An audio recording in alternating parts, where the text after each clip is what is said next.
4 ways being humble leads to happier relationships. By now, you've probably heard all the ways humility will help you get ahead in the business world. But did you know being humble can lead to happier and more fulfilling relationships as well? Read on to find out how. Be wrong sometimes. Nothing kills a relationship faster than playing the blame game. Your significant other really doesn't want to hear your excuses, and honestly, being adult enough to own up to when you make a mistake reassures them you're adult enough to be in the relationship at all. That said, you shouldn't be taking the blame for everything. Be honest. At the same time, when it might seem a little unclear who's in the wrong, it might be a good time to remember the benefit of being the bigger person. Learn how to listen. Your significant other needs to know they're important to you. Being interested in what they have to say is a big part of how you tell them they are.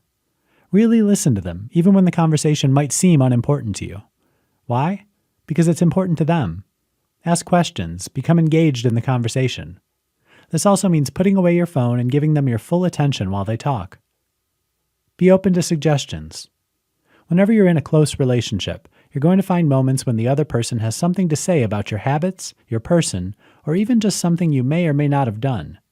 These are points that can really make or break a relationship entirely based on your reaction.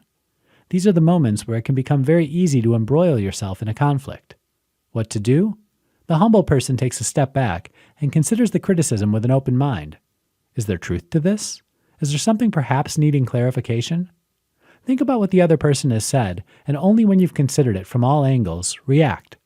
Being humble means being able to be open and even vulnerable to this kind of discussion. Be vulnerable. Humble people don't need to posture and pretend to be something they're not in a relationship. They're able to allow their partner to see them for who they are, without false pretenses. This is incredibly important.